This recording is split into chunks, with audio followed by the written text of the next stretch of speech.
Good morning, YouTube. I am doing something very different today. I am riding a cross-country bike. This is my buddy 2014 Trek Superfly, full carbon wheels, carbon seat posts, carbon bars, carbon steerer crown. It is a race XC bike with a lockout, no dropper.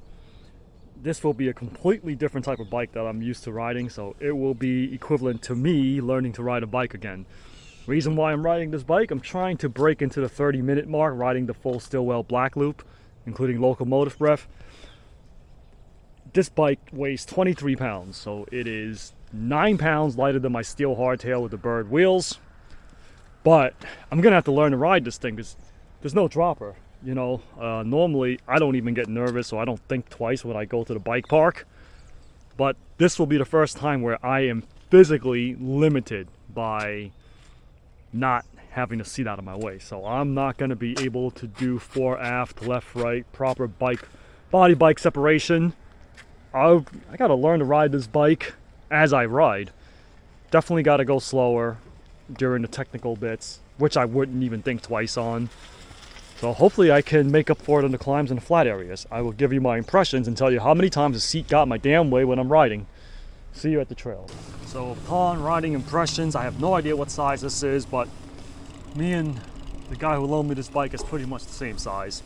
Pedal height is identical. He had stamp 7s on there, no offense, but they suck with the huge axle.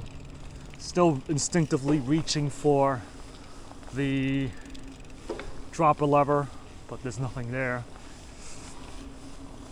Due to the slack 77-degree seat angle, the seat is swept back so I can get behind the seat as easily as more easier than I expected, so that's good. Gearing is very different on this. Oh, I gotta adjust this. The freaking shifter is weird. Yes, let me make an adjustment on it. Lever feels way better now. Is it recording? Yes, I am. And here we go. The gearing on this is way different. Chainring is a 34, which is way taller than I'm used to. I'm used to riding a 30 in the front. Morning. This is supposed to be a largest gear is only a 42. There's only 11 speed XX1. Eagle was not invented yet when this bike was drawn up. Suspension feels extremely stiff even in the open position.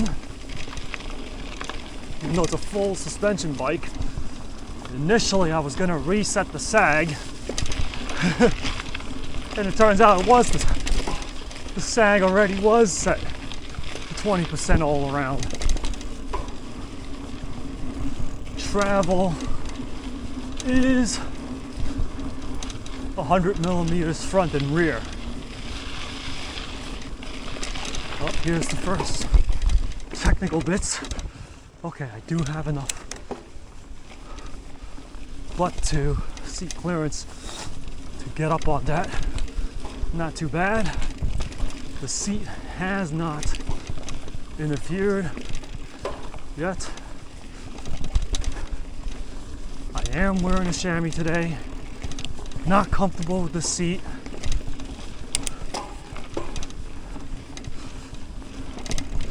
Such a short bike.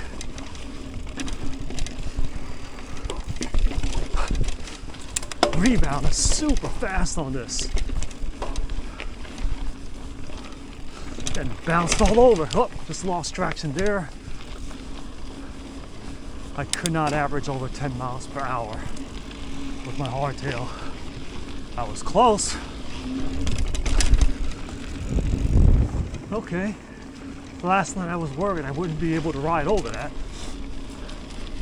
That was not a problem. Getting air, it's a different story.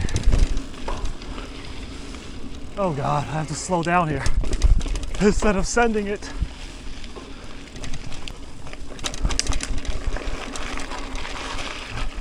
It's so weird to lean the bike and the seat's like right on your ass, but it's not in my way of any hindrance at the moment.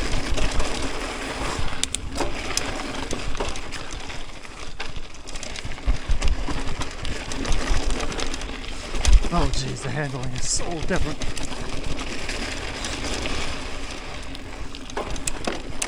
That's supposed to be the fun part. I think I'm gonna bypass this. No, I ain't bypassing shit.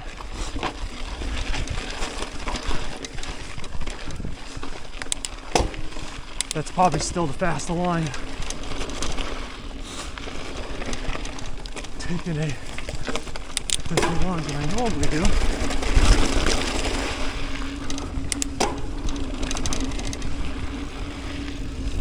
Twisted Sister. This is the part that I think this bike will excel in. Couldn't get off the seat too tight to carve a tighter arc. I would definitely take that 1.5 pound, possibly 2 pound weight penalty of the dropper over being rigid and stayed glue on the bike like this any day.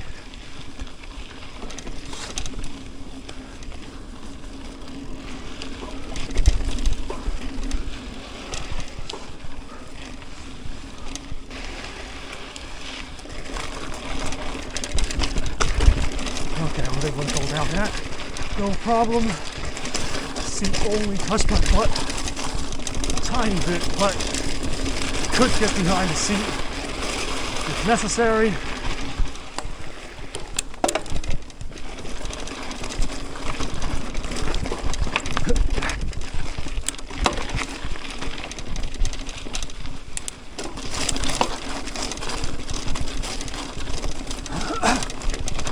Flew up this hill at over 7. Like the Sandman's coming up.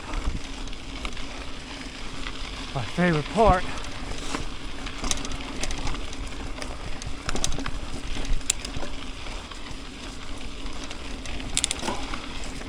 I'd normally sprint here. Okay, I can still hit that drop. Minor jump. Weird having the seat between my legs. I'm hitting the brakes so much. I'm getting fucked everywhere. God, that felt sketchy. Felt like I was bouncing off the pedals, even worse than a hardtail.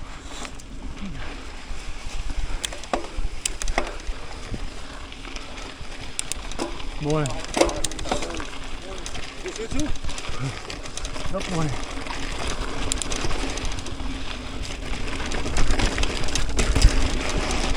Down so slow compared to my usual speed, but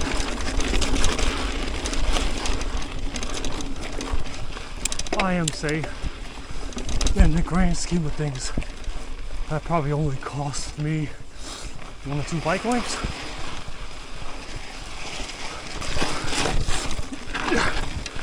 There's so much sand here.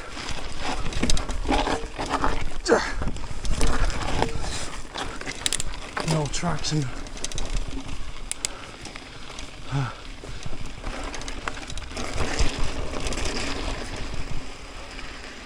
That took a lot out of me. I have to squeeze so much harder. My finger's nowhere near on the hooks.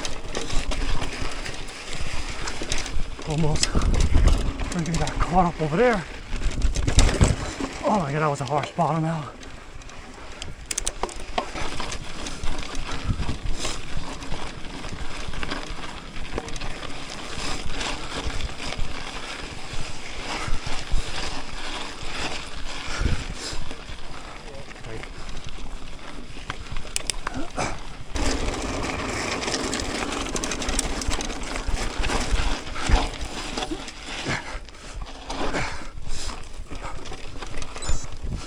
No traction.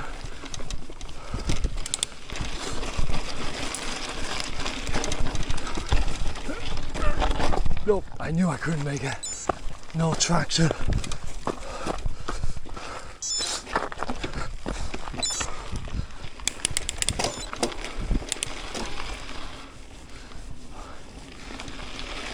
I would like to add that my steel hardtail rides a hell of a lot better than this full suspension XC bike. One is that my legs can actually be used as suspension because the seat's out of the way. Same thing along with my arms. Two, my fork is a lot more plush because it's got more travel. And three, it's steel and I have bird wheels, but regardless, a lot of those rooted sections that I'm smashing down with the hardtail is smooth, especially compared to this bike.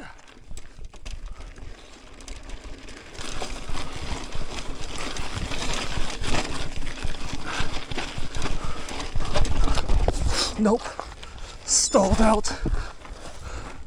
No traction. Oh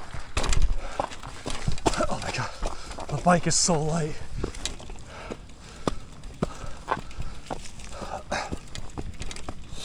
I knew the snake pit was going to give this bike problems.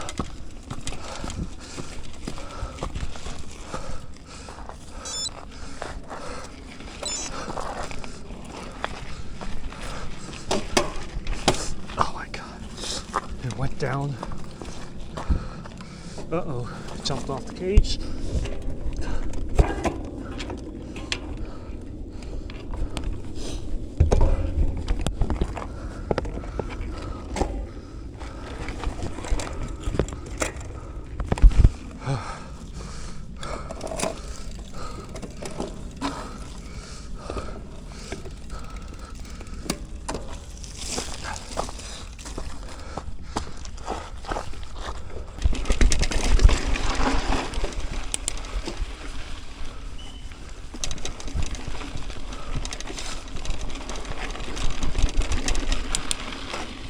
There's another part that will be considered scary on the XC bike.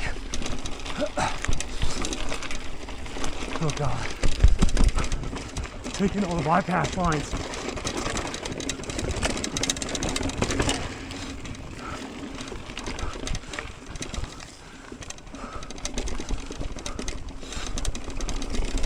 Oh man.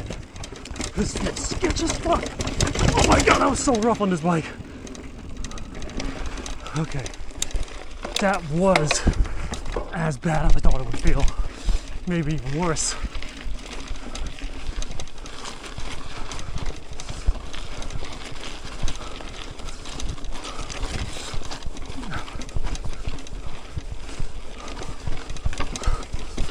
Damn, this bike is so light. It's like getting knocked off course.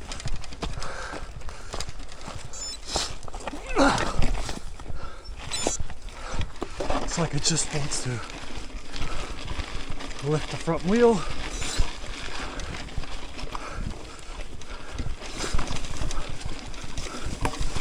Help by making this. Jesus.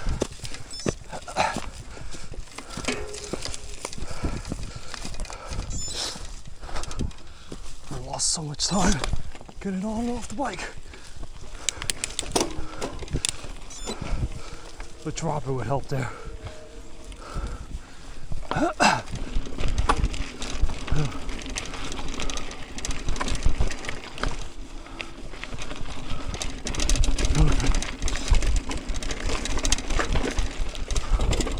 Oh my god, it felt so sketchy.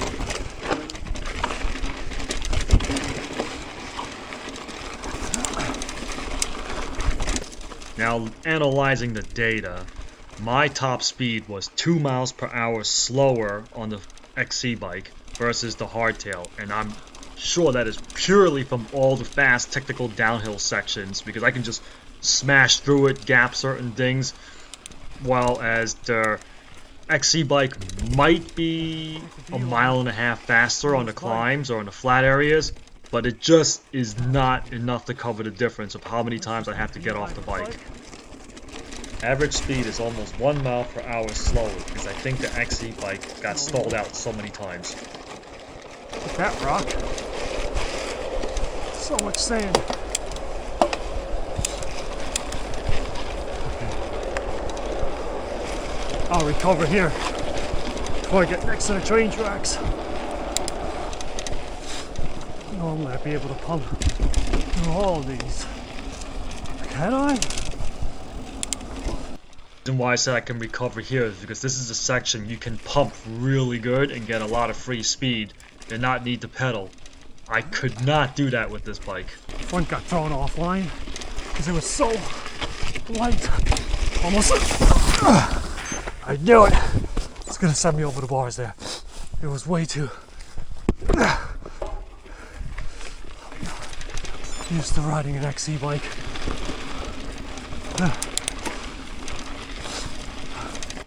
This trail does have around 450 feet of elevation, so it's enough climbing for the XC bike to make a difference. I'm just not fit enough to make up the time on the climbs. I can't even pump these properly. The seat's in the way.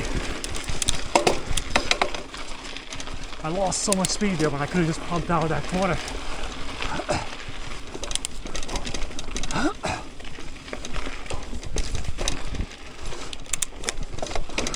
Oh my God, I went off line a little bit from the roots. Oh my God, damn it, I gotta take this wide line.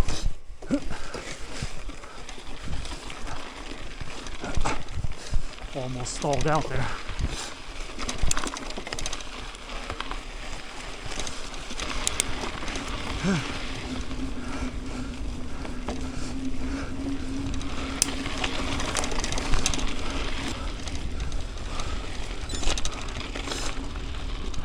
Just finished the ride.